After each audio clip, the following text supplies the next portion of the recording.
आप जनता के बीच जा रहे हैं, किन मुद्दों को लेकर चुनाव में खड़े हैं? खाली हो जाए हुआ जो से जनता के बीच आज हम लोग जा रहे हैं। जयराम महतो का जो विचारधारा है, उस विचारधारा से सभी नवयुवक युवतियाँ सभी प्रभावित होकर के आए हैं।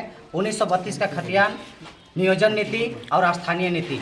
आज देख लीजिए, भारत के 28 गो राज्य है, उस 28 राज्य में से केवल और केवल झारखंड ही एक ऐसा राज्य है जिसमें स्थानीय नीति, नियोजन नीति और खतियान 1932 नहीं हुआ है। ये क्यों नहीं हुआ है? जबकि झारखंड अलग हुआ है। सो आज हो गया 24 साल। अब 24 साल में ये नहीं हुआ है, उसको बदलने के लिए केवल और केवल जयराम महतो की पार्टी ही है जो इसको कर सकता है। को देख लीजिए, उड़ीसा भी एक ऐसे राज्य है जिसमें नवीन पटनायक जी इकलौता अपना निजी सरकार, अपना उड़ीसा के उम्मीदवार जो है आज खड़े होकर के उतना बड़ा देश के लिए, राज्य के लिए जो है वो मुख्यमंत्री बने और बनने के बाद में आज देख लीजिए उड़ीसा का विकास। लेकिन उड़ीसा का आदमी आके यहाँ झारखंड में नौकरी कर सकता है, बिहार का आदमी आके यहाँ नौकरी कर सकता है, लेकिन झारखंड का आदमी को जा करके बाहर नौकरी नहीं करना है। ये स्थिति देख लीजिए, अभी देख लीजिए, तुरंत का बात है। फिलहाल के ही न्यूज में आया था सीएचओ का बहाली हुआ है, डॉक्टर लोग का बहाली। न्यूज में सभी लोग देखे होंगे। न्यूज में देख लीजिए, अभी तुरंत आचार संहिता आने के बाद भी इस तरह का न्यूज आ रहा है। और उस न्यूज में देखिए सरकार कहाँ सुधा हुआ है। डॉक्टर का बहाली हुआ, उसमें 158 डॉक्टर का बहाली हुआ, उसमें 158 बच्चा जो है, 158 डॉक्टर जो है गुजरात और राजस्थान का यहाँ बहाली हुआ है। देख लीजिए स्थिति, और झारखंड कहाँ सुतल है भाई। आपके समक्ष बीजेपी है और जेएमएम है, हम निर्दलीय पार्टी लड़ाई लड़ रहे हैं, आप जीत को लेकर कितने आश्वस्त हैं? पूरी तरह से आश्वस्त है। और सभी जगह जगह हर युवा क्रांतिकारी, एक जयराम महतो का जो क्रांतिकारी विचारधारा है उसको लेकर के आज पूरी जनता के पास हम लोग जा रहे हैं, हर जगह पर जा रहे हैं। और सभी साथियों से यही आ रहा है कि आज तक जयराम महतो का पार्टी हमारे यहाँ तक नहीं पहुँचा है, कार्यकर्ता नहीं पहुँचा है। यदि पहुँचता है तो हम लोग वोट देने के लिए पहले से तैयार थे, ये जनता का कहना है। और उस बीच पहुँच रहे हैं और पहुँच चुके हैं। बानो के सभी प्रखंड और तोरपा विधानसभा के सभी क्षेत्र में, बानो के प्रखंड के सभी जनताओं से हम भी सूचना आश्वस्त हैं कि सभी कोई हमसे जुड़ चुके हैं, हम लोग से जुड़ चुके हैं। सभी जनता को हम कहना चाहेंगे कि बिल्कुल इसके माध्यम से आप जुड़ें, और जुड़ करके आप, हो सकता है कुछ क्षेत्र में हम लोग नहीं पहुँचे हैं, लेकिन भी उसके विचार में कैंची छाप ये बन चुका है। इसलिए सब आम जनता से हम लोग कहना चाहेंगे, गुजारिश है, इस बार चुपचाप कैंची छाप। जयराम महतो छात्र आंदोलन से नेता के रूप में उभरे पर झारखंड में 1932 स्थानीय मुद्दा के तहत वो लोगों के बीच में उनकी एक पहचान बनी। लेकिन अगर हम तोरपा विधानसभा की बात करें तो यहाँ का जो मेन मुद्दा है पलायन, बेरोजगारी। तो आपका क्या विजन है? आप जनता के बीच किन मुद्दों को लेकर अब जा रहे हैं और आपके अपने पक्ष में वोट मांग कर रहे हैं? देखिए, पलायन हुआ और बेरोजगारी, सरकार के पास सीमित सीट रहता है, सभी को रोजगार नहीं मिल सकता है।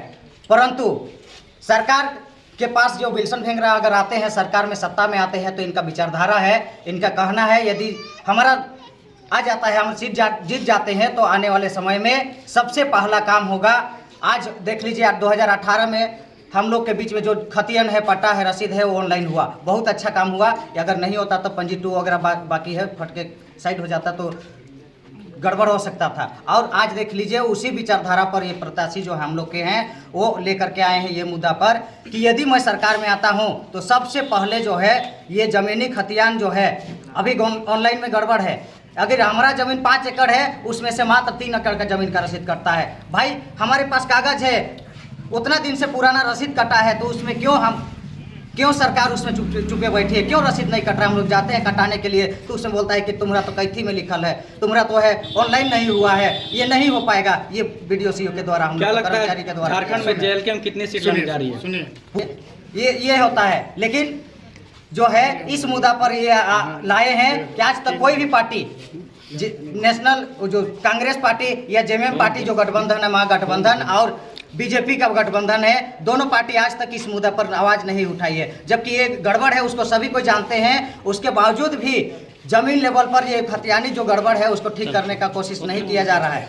यदि ये ठीक हो जाता है, सभी सरकार जल जंगल और जमीन का आवाज उठाते हैं, लेकिन क्या जल जंगल और जमीन का मुद्दा पर विकास हो रहा है? बिल्कुल नहीं। जंगल को कोई नहीं छीन सकता है, जल को कोई नहीं छीन सकता है, ये भगवान का प्रदत्त है।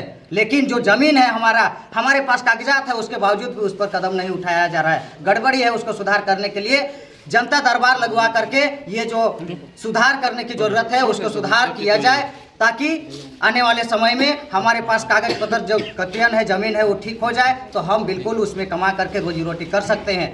रोजगार और होने से केवल नहीं ठीक हो सकता है। इस मुद्दे पर हम लोग जा रहे हैं और सभी कोई उसमें पॉजिटिव है और हम लोग स्वस्थ हैं कि हम लोग जीत रहे हैं। तो बस देखिए, हम लोग निश्चित रूप से आज तोरपा विधानसभा क्षेत्र अंतर्गत यहाँ बानो प्रखंड में टाइगर जयराम महतो के नेतृत्व में जो निर्माण हुई है पार्टी जेल कैंप, उसके अंतर्गत हम लोग पार्टी कार्यालय का उद्घाटन किए हैं। और आप देख ही सकते हैं कि भारी संख्या में यहाँ युवा जुटे हुए हैं और सभी कहीं ना कहीं जयराम के जो विचारधारा है, जो सिद्धांत है, उस पर सभी आकर्षित है। और आज झारखंड की भी ये मांग है, इस चीज़ को किन्हीं को नहीं भूलना चाहिए, क्योंकि 24 वर्ष हो गया झारखंड को, जब झारखंड अभी जवान है और जवान झारखंड में सभी जवान ही आएंगे और झारखंड का विकास में योगदान करेंगे, ऐसा मुझे विश्वास है। और रही बात कि आज तक 24 साल हो गया झारखंड और केवल दो ही पार्टी चीट-पट खेलने का केवल काम की है, एक ही सिक्के के दो पहलू के रूप में वो लोग काम किए हैं। मगर आज जनता तीसरी विकल्प के रूप में जयराम महतो को देख रही है और जयराम महतो ही हमारे झारखंड के असली खतियानी रैयत जो है यहाँ के, या तो जो भी हमारे आदिवासी है, मूल निवासी है, उन लोगों का कल्याण आज जयराम महतो ही कर सकते हैं, ऐसा मुझे विश्वास है। इसी विश्वास पर हम लोग अडिग है और हम लोग कोशिश कर रहे हैं कि यहाँ से बिल्कुल विजय करवा के हम लोग हमारे प्रत्याशी विल्सन भेंगरा जी को विजय करवा के हम लोग विधानसभा भेजेंगे। धन्यवाद।